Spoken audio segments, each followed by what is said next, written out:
Hey guys, Chad with BAKO'S Custom Lawn, and got a little bigger saw here. I promised you guys I'd do a screen spark arrestor video on my other saw, and this is a newer saw.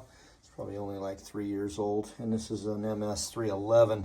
Now I'm going to show you before I get started where the screen actually is. And so a lot of guys are going to go, well, it's in here in the muffler somewhere. Well, they keep trying to hide these things. I'm not really sure why, but if you look right up in there, you got a Torx and your screen is just right ahead of it. So what we're going to do, I'm going to try and get this on video of me removing it. I may have to go get another pair of pliers. Now what we're using here is a Torx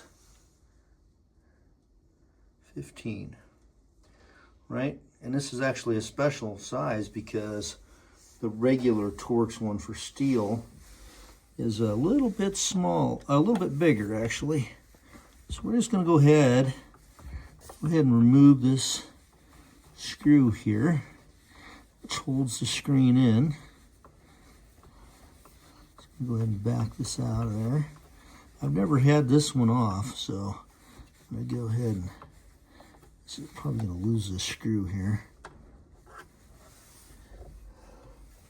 Doing this all while trying to get a good camera angle as well, so it's a little tricky.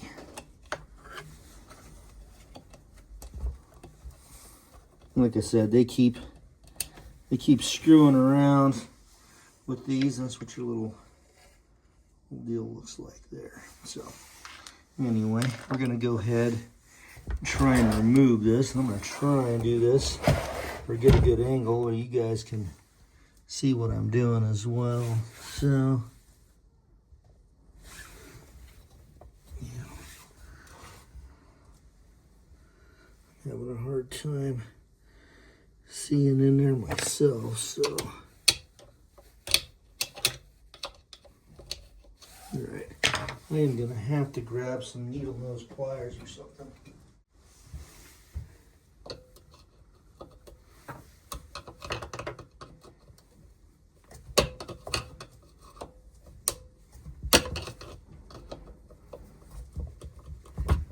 Okay, so it pulls outward, guys. So it's actually shoved in there. Now I'm going to show you what this one looks like. Now, this one isn't bad, right? So you can still see through it. I haven't used this saw a ton, and I'm probably not going to actually remove this. I mean, I could, but now they actually have this to where, I mean, I think some of your exhaust may come out of there. So they're getting this basically figured out to where maybe if you remove it, it's going to cause you some problems, you know, with, I mean, that's your exhaust anyway, but instead of coming out here, it's going to come out over here. And you probably don't want your exhaust coming out that way. It kind of looks like it already does. If I were to look, kind of look back in there, there is a hole back in behind there, so maybe it's not a big deal, but just for the sake of argument, I'm going to pull this back here, and we're going to go ahead and I'm going to show you how to remove the carbon from this. So I'm going to go ahead and zoom out a little bit here. See, hopefully you guys can see what I'm about ready to do here. I'm going to back this up. So anyway, what you want to do is get you a pair vice grips. That's what I always use, like that. Be careful not to bend your little dog ear over, because that's how you get hold of that to pull it out of the saw. So I'll loosen this because I don't want to overdo it here. Okay. All right. So what we're gonna do, this Torx here is pretty nice because basically. That up both sides. So if that was really dirty, it would have caught on fire, right? But it's not. And all we're gonna do is we're just gonna take a wire brush and we're gonna brush this screen off. Like I said, this one is not dirty. And the biggest test to see if it's dirty is to look through it. And if you can see through your screen, which you can see the Stihl through the screen. So I don't know if that's how the autofocus is on that. Probably not great, but anyway, if it's good like that, then you're good. So we're gonna unhook with the vice grips, and this thing's probably still pretty darn warm, but I'm gonna be able to stick it in there anyhow. So this does have a long bar on it. So anyway, I'm gonna get this over here so you guys can see exactly what I'm doing here. You know, I'm not a fan of these spark arrestors, and it seems to me like you know, these companies are making it to where, I'm gonna get this a little closer. You can see where that goes in there. Just a little slot there. I don't have the best lighting. Hopefully you'll be able to see that in the videos. In the video. So anyway, let me try and zoom in there so you can see just right where that goes. If you look there, there's a little screw there, and then that's a little port that it goes in, that little slot behind the screw, in front of the, well, behind the screw, yep. So anyway, I'm gonna back this up, and I'm gonna go ahead and slide that back in there. Now, I'm pretty sure it's only gonna go back in one way, so that part will make it fairly easy. I just gotta get hooked onto this the right way with my pliers, because you got a dog ear here. You got a dog ear here that you can get a hold of. Basically, it's kind of bent out a little bit. So anyway, we're gonna go ahead and shove this.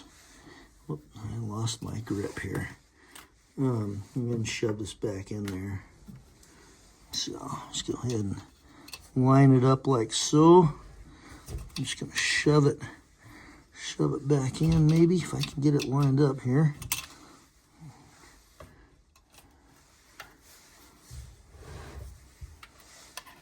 They do make this just a little bit more difficult than it needs to be, I guess.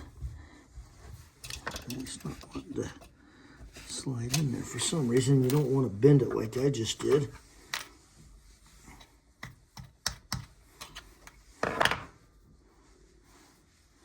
Actually, mine is not hot anymore, so probably could be able to just shove it in there.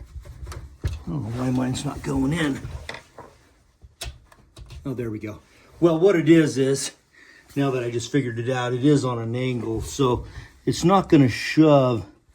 Let me get a close-up of this here.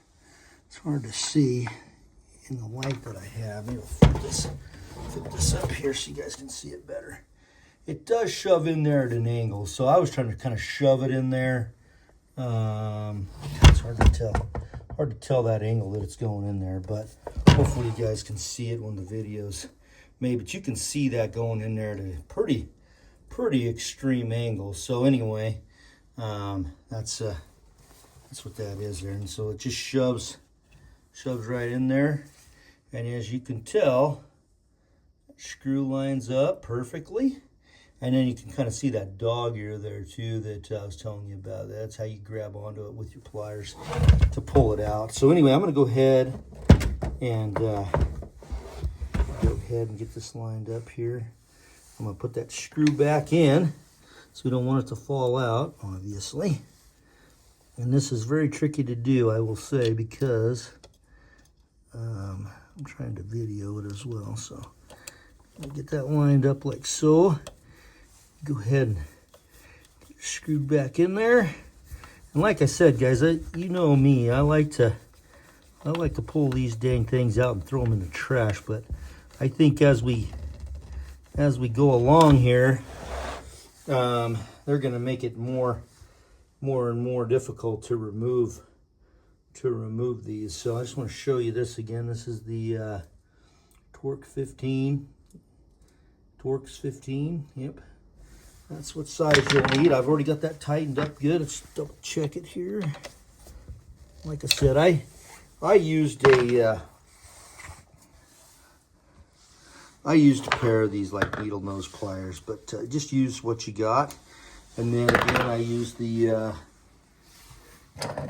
vice grips to hold on to the screen while I burn it, and then obviously some kind of a wire brush. So anyway, guys, that's pretty much it. I have not started this saw today. I mean, I'm gonna go ahead and start it up so you guys can kind of see, you know, what the difference is when you're running a saw that doesn't have any restriction in it. And so let me get this thing started up. This, like I said, this is a lot bigger saw. It's an MS311. I really like this saw too. Does really well for, you know, the larger things, fallen trees and different things that I have to do occasionally. So anyway, we're gonna go ahead and put this down here like so.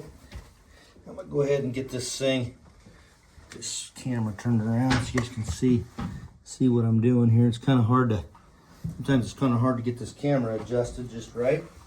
Go ahead and get this. Okay, once it fires once, you want to go ahead and move it up one.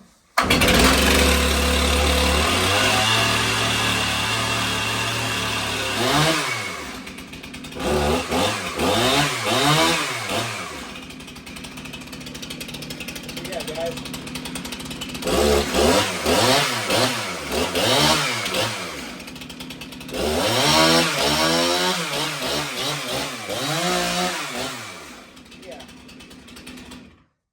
Basically, it's running just perfect. You know, you can always tell, you know, when you've got an engine, that's not performing correctly. So, anyway, let me move my camera back over here to the workbench. But